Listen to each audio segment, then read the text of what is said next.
ये जल तुलसी देवी में चढ़ा दो, मगर एक साथ। आपका काम हो गया। नगर में जाके खान पान विभाग के प्रबंधक से मिलो और उसे कहना कि तात्या ने तुम्हें भेजा है। सब मेरे योजना अनुसार हो रहा है।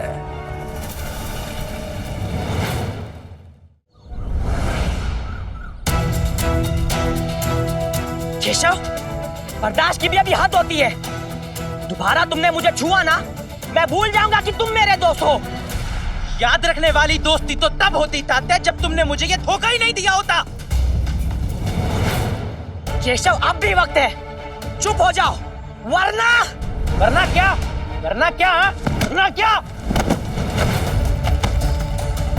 तात्या! केशव भैया रुक जाइए, ये हमारा आपस का मामला है, आप लोग बीच में मत बोलिए।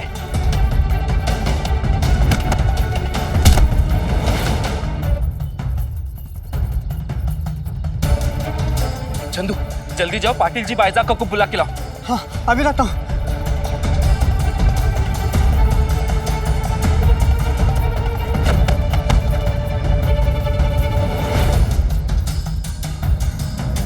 पंता जी, चलिए सरकार को खुशखबरी देते हैं कि उनकी योजना सफल हुई। चलिए।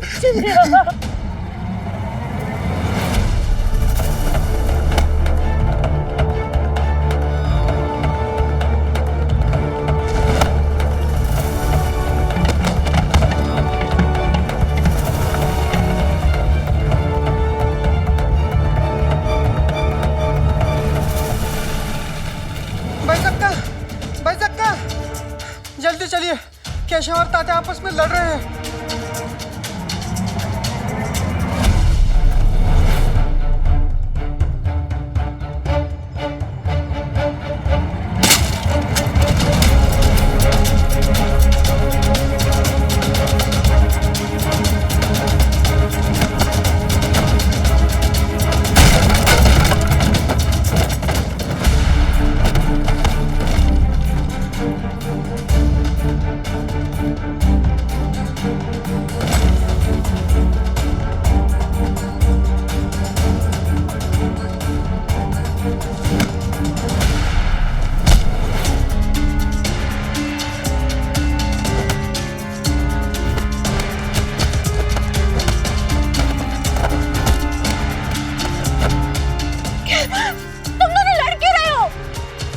कोई बीच में नहीं आएगा।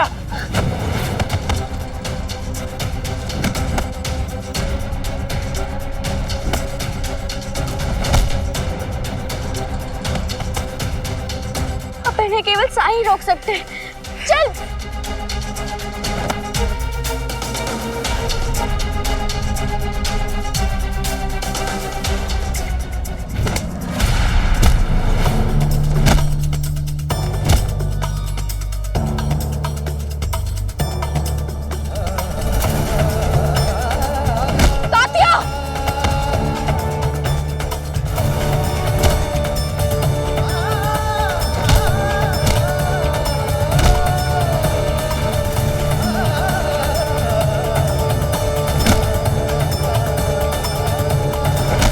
रुक जाओ।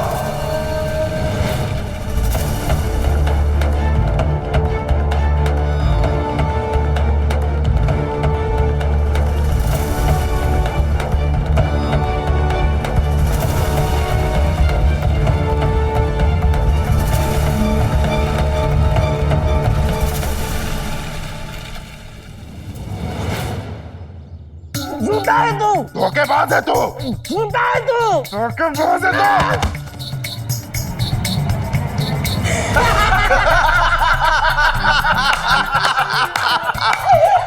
बहुत अच्छे, बहुत बढ़िया।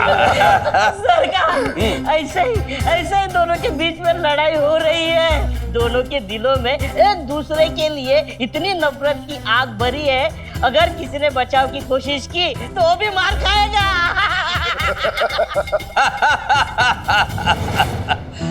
मैं भी यही कामना कर रहा हूं कि वो पाखंडी उन्हें रोकने जाए और वो दोनों उसकी अच्छे से धुलाई कर दें।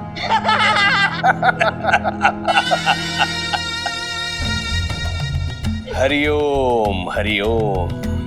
देखा, नफरत का, संदेह का बीज बोना कितना सरल होता है। बड़ा चला था केशव अपने पैरों पे खड़ा होने। पाटिल के पुत्र के साथ मिलकर मुझे पराजित करने की ठानी थी ना उसने। टूटेगी, आज मित्रता जरूर टूटेगी। टूटेगी क्या सरकार? टूट चुकी है। ये सब आपकी सोच का परिणाम है।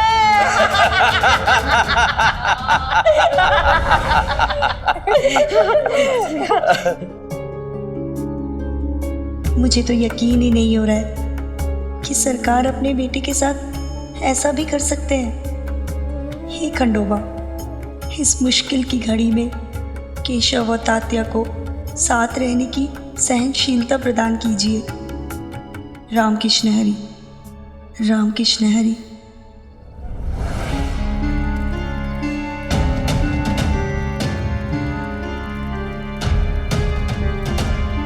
मेरी आंखों पर पट्टी बांधने से क्या होगा साईं? तात्या की असलियत नजर आ गई है मुझे।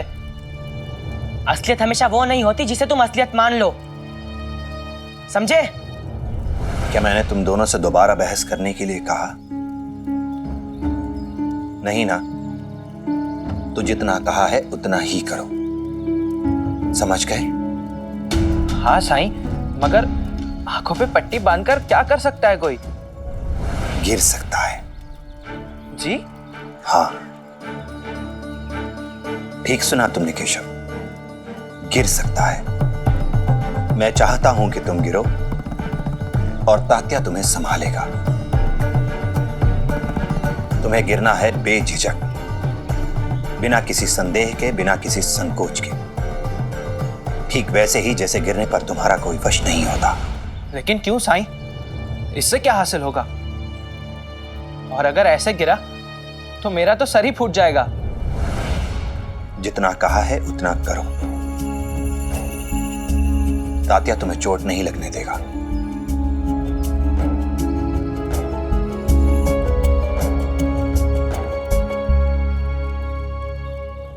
अब गिरो केशव।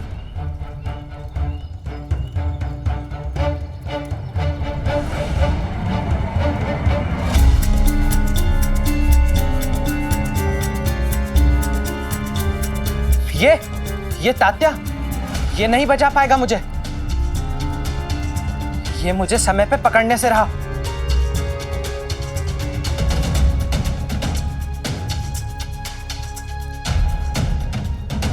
जो मैंने कहा वो केशव तो नहीं कर सका, लेकिन मुझे पूरा यकीन है तात्या कि तुम कर सकते हो। क्यों नहीं साई? खरोचों का मुझे कोई डर नहीं है।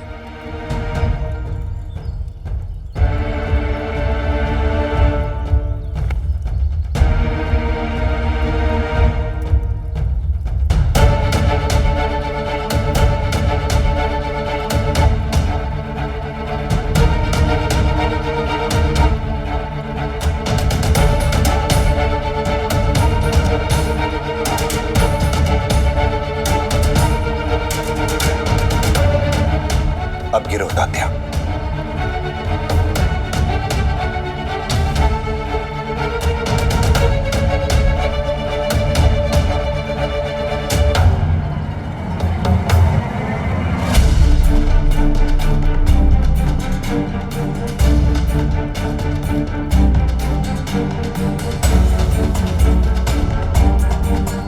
खरोचों का डर नहीं का क्या हुआ? जो चोट मुझे खुद लगे मुझे उसका डर नहीं, लेकिन मैं जानता हूं साई, ये केशव मुझे पकड़ने की जगह और जोर से पटकी दे सकता है, धक्का मार सकता है ताकि मुझे ज्यादा चोट लगे। इसकी प्रतिक्रिया हमेशा अतिक्रिया होती है, ये तो आप भी जानते हैं। ठीक है, लेकिन अगर मैं कहूं तुम गिरो, मैं तुम्हें संभाल लूंगा, तब क्या कहना चाहोगे तुम? हाँ साई। बिल्कुल साई। और अगर मैं तुम दोनों को एक साथ गिरने के लिए कहूं, क्या तब भी?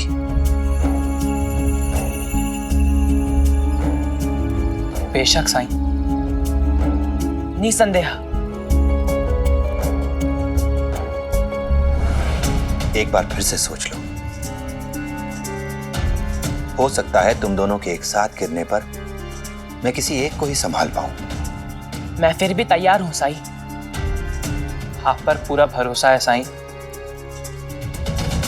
अगर आप एक को संभाल पाए और दूसरे को नहीं, तो उसके पीछे भी कोई वाजिब वजह होगी।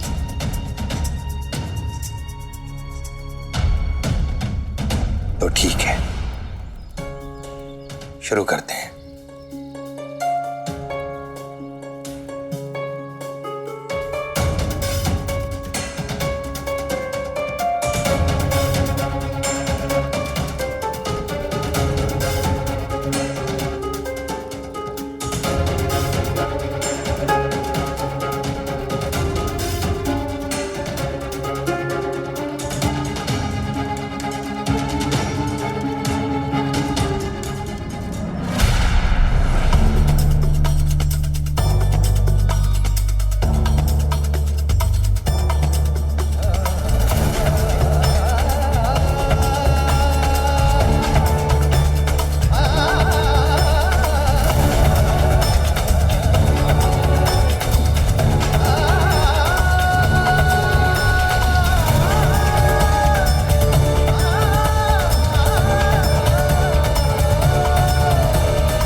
शुरू करते हैं।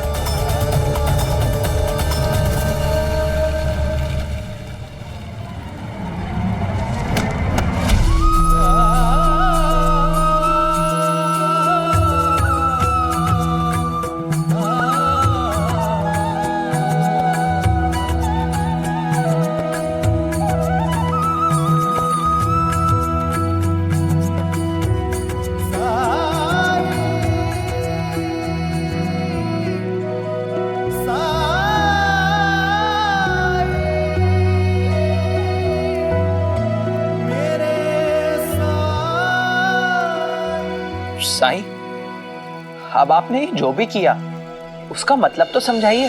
तुम दोनों समझदार हो, अपनी परेशानियां सुलझाने योग्य हो तुम, ये भी खुद ही समझ जाओगे। याद करो, जब तुम दोनों ने साथ कारोबार शुरू करने का फैसला लिया था तो मैंने क्या कहा था? तुम दोनों एक बात गांठ बांध कर रख लो कि आज से तुम दोनों न केवल बचपन के साथी हो, बल्कि व्यापार में साझेदार भी हो। जैसे तुम दोनों एक दूसरे के दोस्त होने के नाते एक दूसरे पर भरोसा करते हो, वैसा ही भरोसा काम के मामले में भी करना। तुम दोनों को मुझ पर तो विश्वास है, लेकिन उतना ही विश्वास एक दूसरे पर नहीं। विश्वास ऐसी चीज नहीं है साईं जो एक बार बनी तो हमेशा बनी रहे। विश्वास बनाने के लिए हर किसी को मेहनत करनी पड़ती है, हर रोज उसकी नींव मजबूत करनी पड़ती है। मुझे इस पर पूरा भरोसा था, लेकिन जिस तरह का बर्ताव इसने आज मेरे साथ किया है, उसके बाद मैं इस पर कैसे भरोसा करूं? अच्छा, सारी गलतियां मेरे नाम पर चढ़ा दी। मैंने क्या किया? हाँ, मैं तो यहां था भी नहीं। शोर में आवाजें सही से सुनाई नहीं देती हैं। अपने मन को शांत करो, तब एक दूसरे को सुन पाओगे। जब सुन पाओगे तभी समझ पाओगे कि सच्चाई क्या है और भ्रम क्या। अगर एक साथ काम नहीं करना चाहते तो कोई बात नहीं, लेकिन मनमुटाव करके गलतफहमी में एक दूसरे से दूर हो जाना, दोस्ती में दरार डाल लेना, ये तो अच्छी बात नहीं है। हो सकता है कि भविष्य में पता चले कि सच तो कुछ और ही था। तब पछताने से क्या यह गुजरा वक्त वापस आ जाएगा? अगर किसी को सुनो तो निष्पक्ष होकर सुनो। सुनो तो इसलिए सुनो कि तुम गलतफहमी को बढ़ाना नहीं, बल्कि गलतफहमी को मिटाना चाहते हो। और हां, मैं अपना काम खत्म कर लेता हूं। जब तक बात पूरी ना हो जाए, तुम में से कोई भी द्वारका माई से बाहर नहीं जाएगा।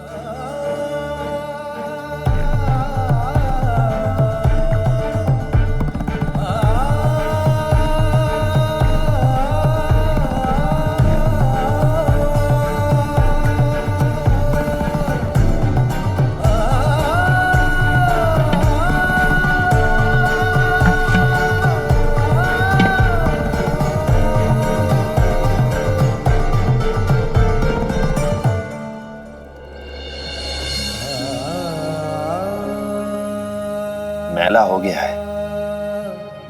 समस्या को जड़ से काटोगे तो ही खत्म होगी, बीज से काटोगे तो फिर बढ़ जाएगी।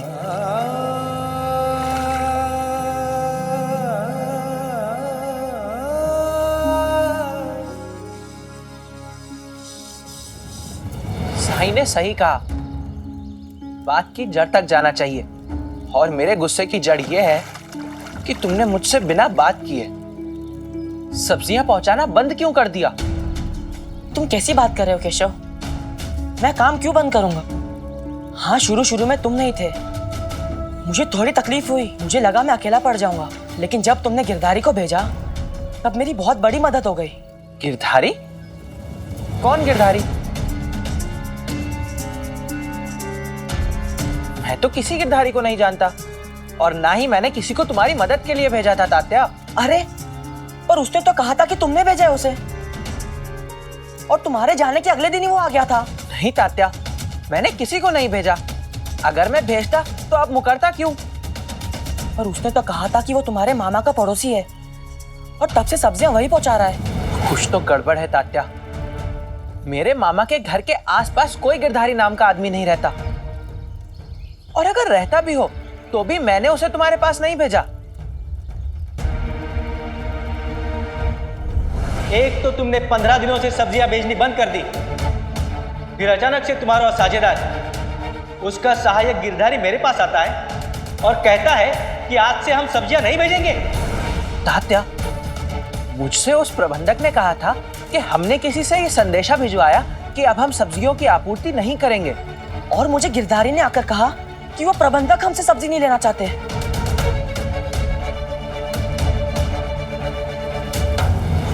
कौन है ये गिरधारी? कैसे पता करें? और हो सकता है गिरधारी उसका असली नाम ही ना हो। हाँ केशव, और वो तो शिरडी का भी नहीं है, पता नहीं कहां से आया होगा।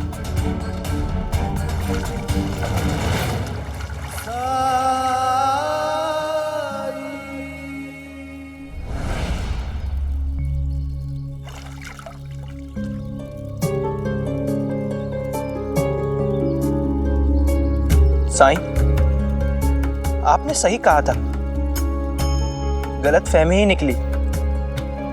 ये गिरधारी ने ऐसा क्यों किया, ये समझने के लिए हमें गिरधारी तक पहुंचना होगा। कहां ढूंढेंगे हम उसे? तात्या, मेरा भिक्षा पात्र उठा लो।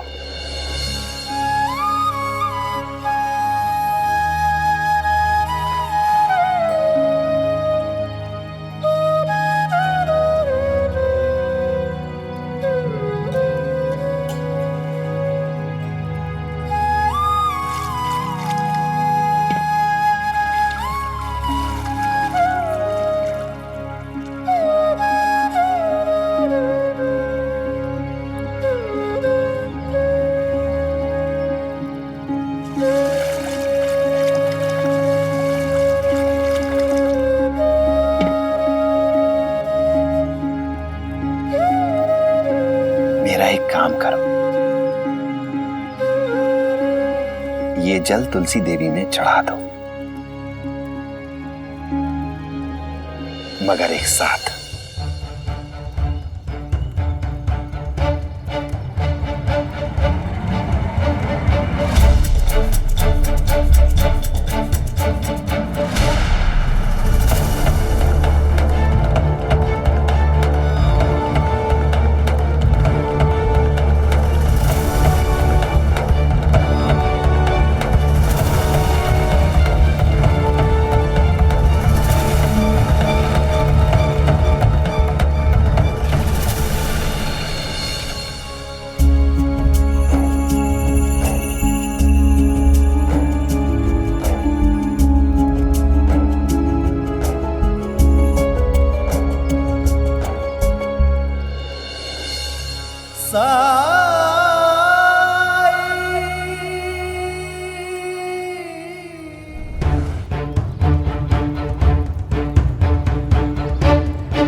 से मैंने उस पाटिल के बेटे के साथ साझेदारी की बात सुनी है, तब से मैं इन दो मित्रों की साझेदारी तोड़ने की योजना बना रहा हूं।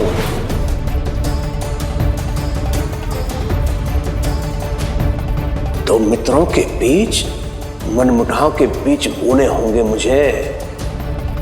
कुछ ऐसा करना होगा जिससे सांप भी मरे और लाठी भी ना टूटे। च्यू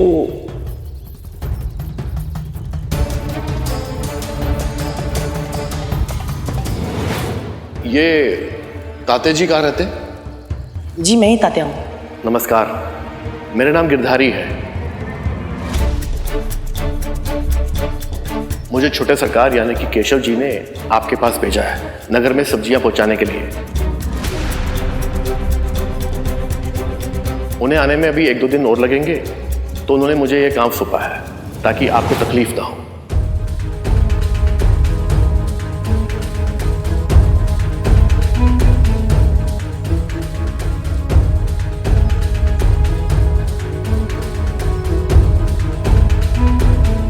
आपका काम हो गया।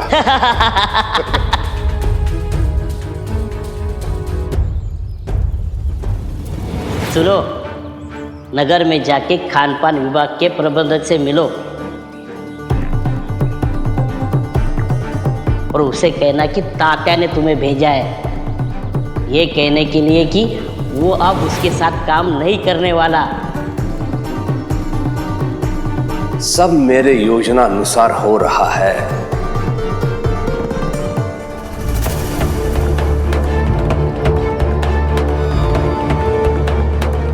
वहां के प्रबंधक ने यह कह के लौटा दिया कि उन्होंने ये ठेका किसी और को दे दिया है। दरअसल उन्हें कोई ऐसा व्यक्ति मिल गया है जो बहुत ही किफायती दरों पर उनको सब्जियों की आपूर्ति कर सकता है। क्या?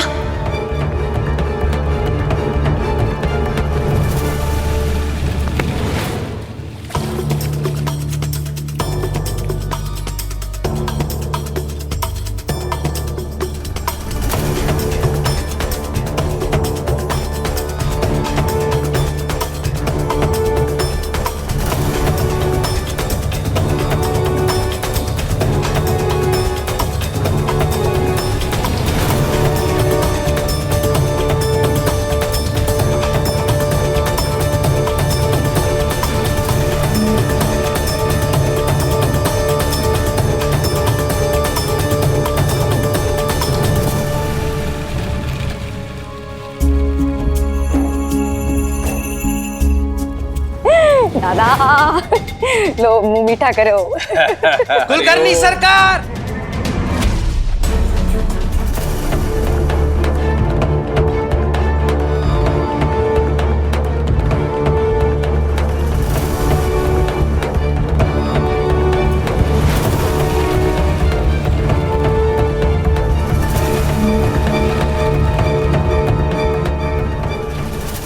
लगता है संस्कार भूल गया है। तो नहीं, संस्कार ही तो सीख रहा हूं मैं कि कैसे मेरा और तात्या का नाम खराब करके, हम दोनों के बीच में शक की दीवार खड़ी करके, हमारे व्यवसाय को बर्बाद करके कैसे आप ये मुंह मीठा कर रहे हैं।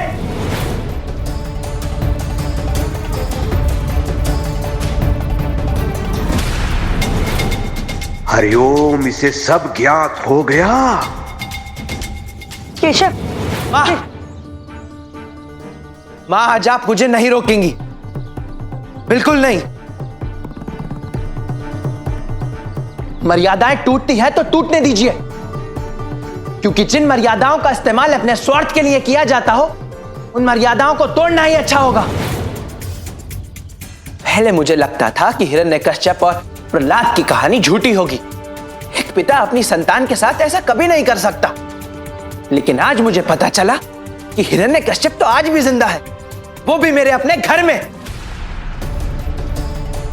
जो अपनी अहंकार की जीत के लिए, अपने बेटे के मान सम्मान, उसके भविष्य को कत्ल करने के लिए एक क्षण की देरी भी नहीं लगाता। चुप! अपने पिता को पिता शब्द की परिभाषा भी जानते हैं आप? पिता वो होता है जो अपनी औलाद की खुशी में खुश होता है।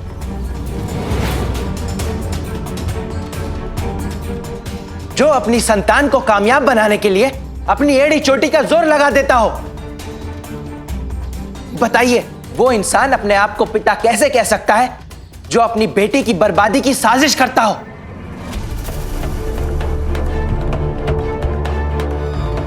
अपने आप को पिता कह के पिता शब्द का अपमान मत करिए आप। केशव बेटा, तुम ये क्या कह रहे हो? बस अंता जी, आप मुझे बेटा कहने का अधिकार खो चुके हैं।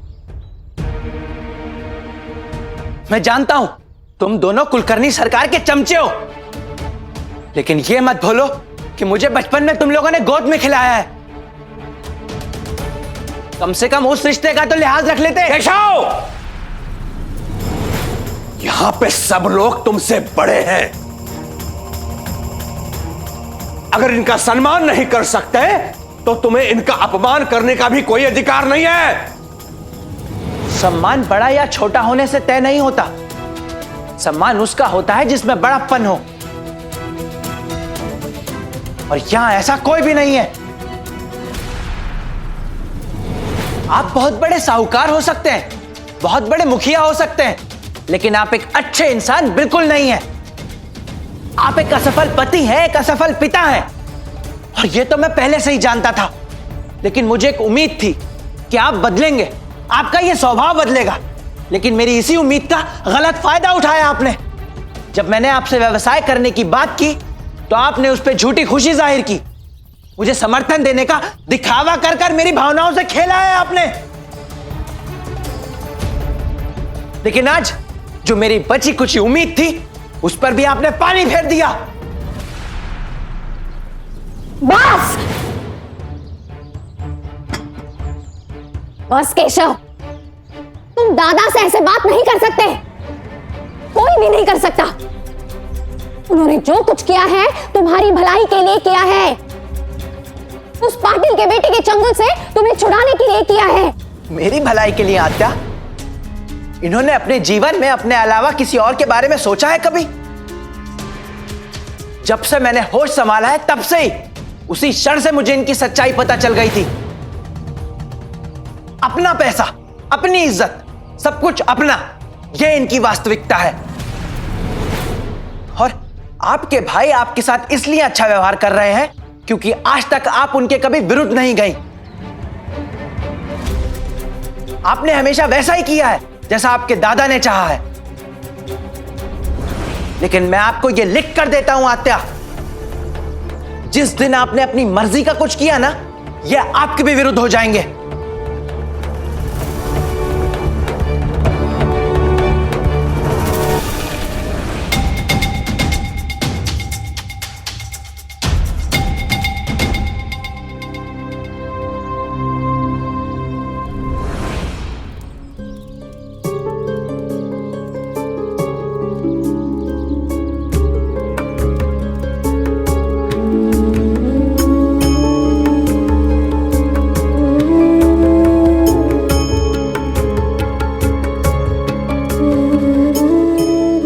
इसका मतलब कुलकर्णी सरकार को केशव का मेरे साथ काम करना राज नहीं आया।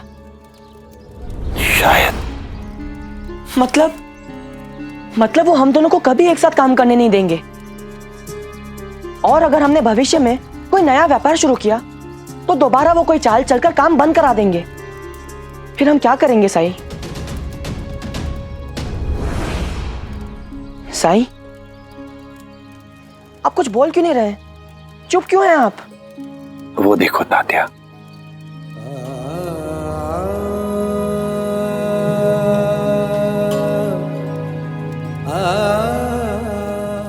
मकड़ी। हाँ,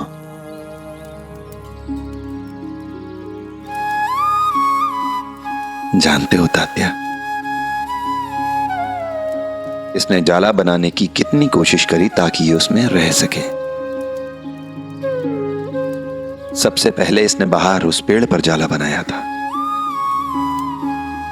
पर हवा का तेज झोंका आया और जाला टूट गया। पर मकड़ी ने हार नहीं मानी। दूसरी बार इसने एक बैलगाड़ी पर जाला बनाया, क्योंकि बैलगाड़ी बहुत दिनों से बाहर खड़ी थी। पर जैसे ही जाला बनकर तैयार हुआ, गाड़ीवान आ गया और उसने उसमें बैल जोत दिए। जाला फिर टूट गया,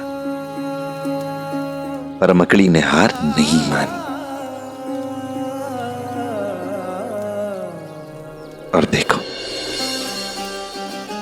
अब ये मकड़ी यहां अंदर आ गई है।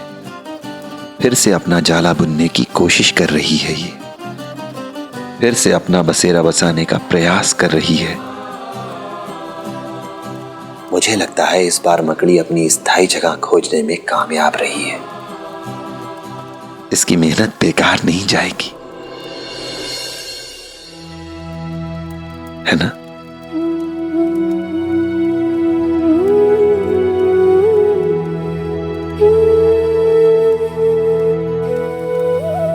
जी साईं। मुझे लगता है तुम्हें भी इस मकड़ी से सबक लेने की जरूरत है कि जिंदगी की राह में चाहे कितनी ही रुकावटें, कितनी ही बाधाएं, कितनी ही परेशानियां क्यों ना आए, लेकिन कभी हार नहीं माननी है, उम्मीद नहीं छोड़नी है कभी, बल्कि सबक लेकर आगे बढ़ते जाना है। साईं, मैं तो कर लूंगा, लेकिन केशव का क्या? उसका तो दिल टूट गया है।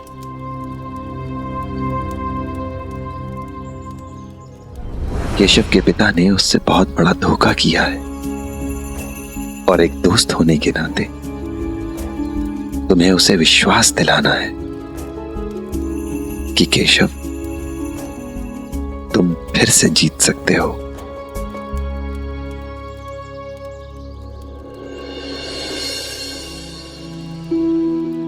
आपने बिल्कुल सही कहा साईं।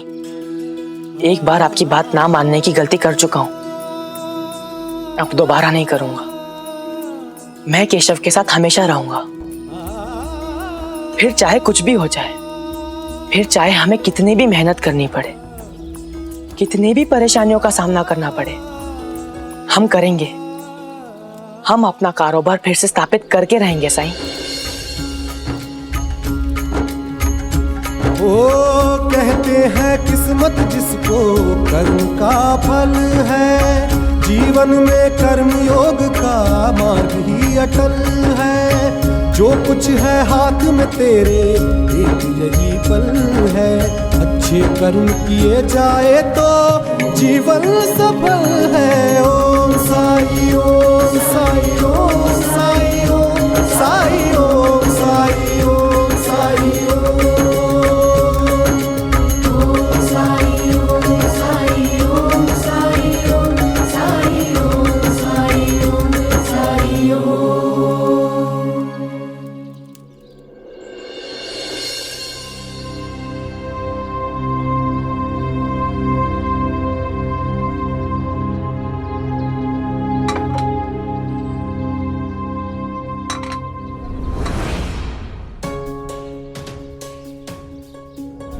पहले मुझे लगता था कि हिरण्यकश्यप और प्रहलाद की कहानी झूठी होगी। एक पिता अपनी संतान के साथ ऐसा कभी नहीं कर सकता। लेकिन आज मुझे पता चला कि हिरण्यकश्यप तो आज भी जिंदा है, वो भी मेरे अपने घर में। पिता वो होता है जो अपनी औलाद की खुशी में खुश होता है।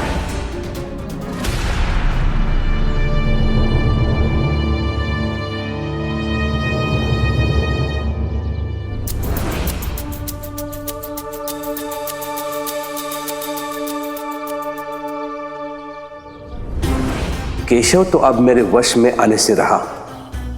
अच्छा होगा कि गोविंदा पर मैं नियंत्रण बनाकर रखूं। आज विश्वनाथ की बरसी है, मुझे इस मौके का फायदा उठाते हुए आज ही शुरुआत करनी चाहिए। हरिओम। अहो, पूजा की तैयारियां हो गई है। उस कायर और डरपोक विश्वनाथ के लिए मुझे पूजा करने में कोई दिलचस्पी नहीं है। हरिओम हरिओम। आज पूजा मैं नहीं, गोविंदा करेगा। उसे कहाँ आते हैं विधि विधान दादा? अरे मैं हूं ना, मैं सिखाऊंगा इसे। बैठो गोविंदा। हरिओम हरिओम। दिया जलाओ।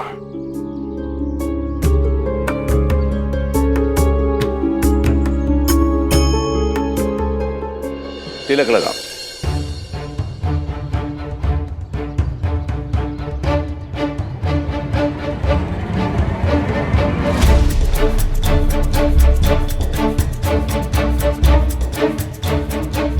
अब हाथ जोड़ के भगवान से प्रार्थना करो कि तुम्हारे पिता को मोक्ष मिल जाए।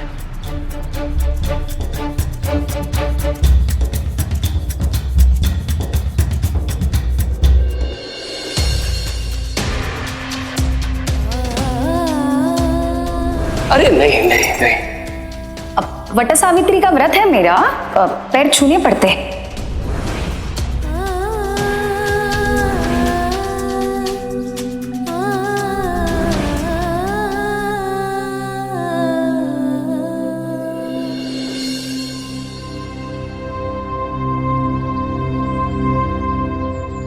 वही गोविंदा को नाश्ता करा देना। नहीं आई, आज आप मुझे नाश्ता कराएंगी। क्यों? वहीनी आ गई है ना, जब नहीं थी तो बात अलग थी, अब वहीनी आ गई तो वहीनी नाश्ता कराएगी। वैसे भी बहुत नखरे उठा चुकी हूं मैं तुम्हारे, अब नहीं, जाओ। आओ गोविंदा, आज मैंने तुम्हारे पसंद के व्यंजन बनाए हैं, चलो मेरे साथ आओ।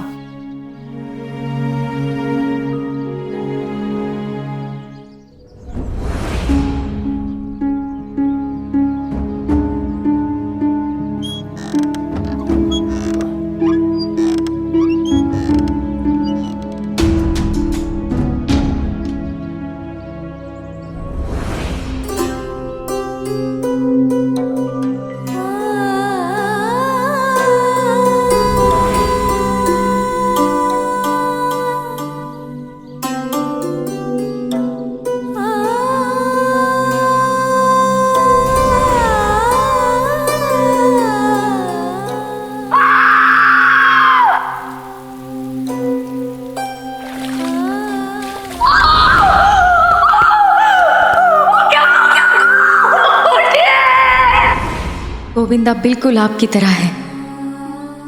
उसे देखकर मुझे आपकी बहुत याद आती है और फिर मैं बहुत परेशान होती हूँ कि अब आप हमारे साथ नहीं हैं। हमें छोड़कर क्यों चले गए आप? चिऊ, चिऊ,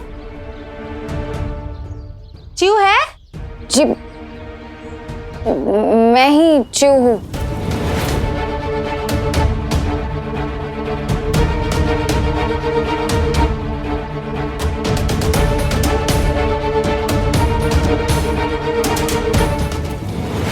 हे देवा, चिऊ ये कैसे हुआ? आप कौन हैं? मुझे नहीं पहचाना?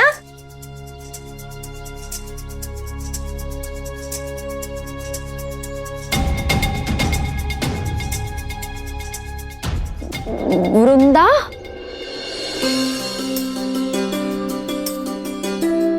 अरे वृंदा, तुम कैसे हो तुम? मुझे तो विश्वास ही नहीं हो रहा है। तुम इतने साल कहाँ थी तुम आओ आओ आओ। दादा, दादा, दादा। क्या है चू? अरे अरे देखो कौन आया है। कौन आया है?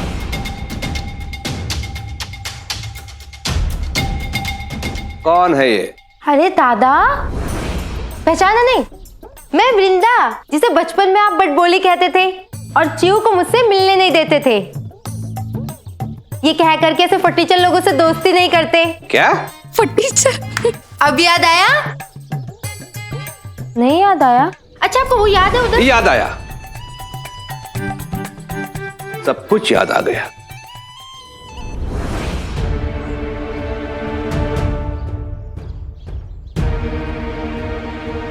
प्रतीत होता है कि इस बड़बोली के भाग्य खुल गए हैं। भिक्षाम दे।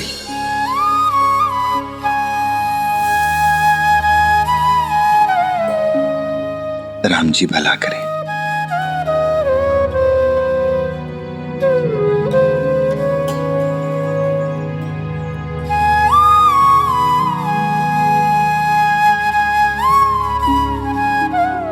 भिक्षा दे माई।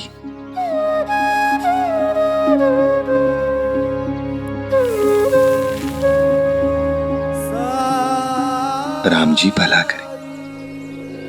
अरे आइए ना, बाहर क्यों खड़े हैं? बैठिए यहाँ। ये मेरे पति है विघ्नेश, इन्हें ही शिरडी में कुछ काम है।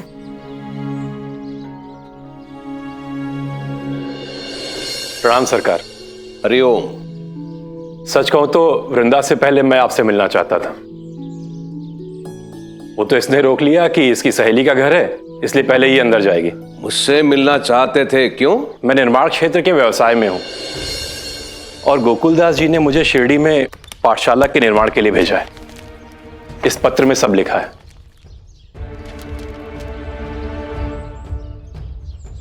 वैसे गोकुलदास जी ने यहां सारे इंतजाम कर दिए हैं, बस आप अनुमति दीजिए तो अभी से काम शुरू हो जाएगा।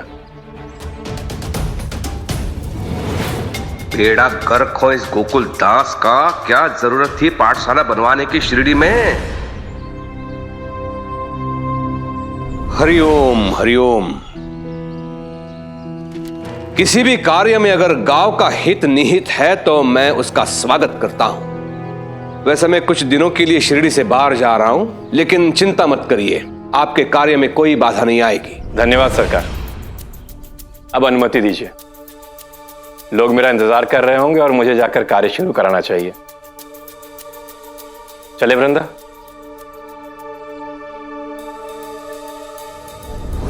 तेरे दादा के जाने के बाद मैं फिर से आऊंगी। अच्छा दादा, चलती हूँ, आती रहूंगी।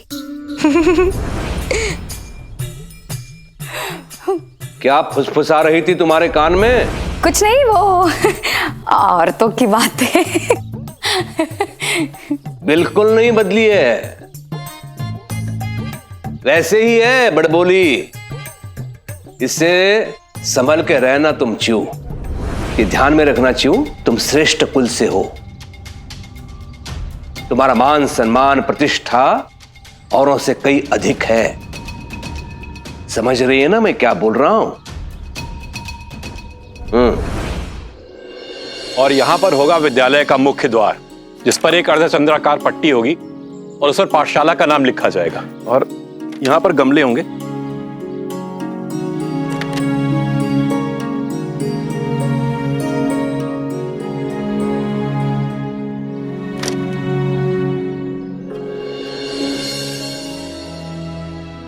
साहब, सामान रख दिए।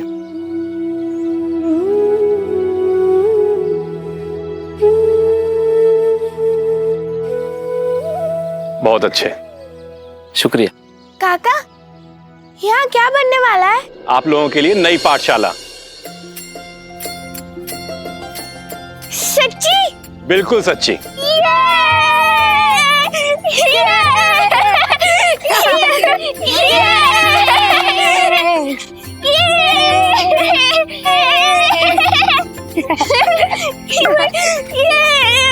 अरे वाह, बहुत खुश लग रहे हो तुम लोग। किस बात की खुशी मनाई जा रही है? आपने हमें श्रद्धा से बुरी रखने के लिए कहा था, आज उसी का फल मिल रहा है। देखिए, यहाँ पर हमारे लिए एक नई पाठशाला बनाई जा रही है।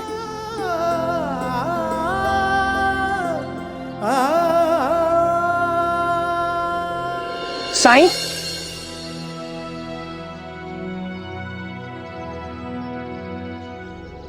क्या आप लोग बता सकते हैं साईं कहाँ मिलेंगे?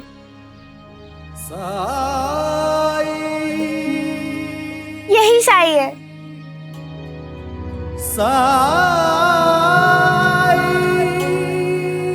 आइए। साईं, हम तीनों बचपन के दोस्त हैं। जब हम बच्चे थे तो हमने अपना बचपन एक साथ बिताया, एक साथ खेले कूदे, एक साथ पढ़ाई की, पाठशाला गए। साईं, हमने सब कुछ एक साथ सीखा, एक साथ किया। भगवान की दया से हमारा परिवार भी संपन्न था, इसीलिए हमारा बचपन खुशियों से बीता। और पढ़ लिख कर साईं हम बड़े हुए और सभी माता पिता की तरह हमारे माता पिता भी हमसे अपेक्षा करने लगे। हाँ, वो गलत भी नहीं थे, हम भी मुकाम हासिल करना चाहते थे अपनी जिंदगी में। और हमने उन मुकाम हासिल करने के लिए कठिन परिश्रम शुरू कर दिया साईं। और कुछ ही समय में हमारे सपने साकार हुए। एक कामयाब इंसान के पास जो कुछ होना चाहिए वो सब कुछ है हम तीनों के पास। घर बार, घोड़ा गाड़ी, नौकर चाकर, सब कुछ। लेकिन भागदौड़ भरी जिंदगी में हम तीनों का आपस में मिलना जुलना ही छूट गया। सच कहूं तो सब कुछ होने के बाद भी हमारी जिंदगी में वो खुशियां नहीं है जो बचपन में हमारे पास हुआ करती थी। अभी हाल ही में हम तीनों की मुलाकात दोस्त की एक शादी में हुई और बातचीत के बाद हमें ये एहसास हुआ कि हम तीनों एक सा महसूस कर रहे हैं। कुछ तो कमी है जिसकी वजह से हम खुश नहीं हैं। और सच तो यह है साईं कि बीतते समय के साथ साथ हमारी जिंदगी में एक अकेलापन सा भरता जा रहा है। साईं, आप हमें बता सकते हैं कि ऐसा क्यों हो रहा है हमारे साथ?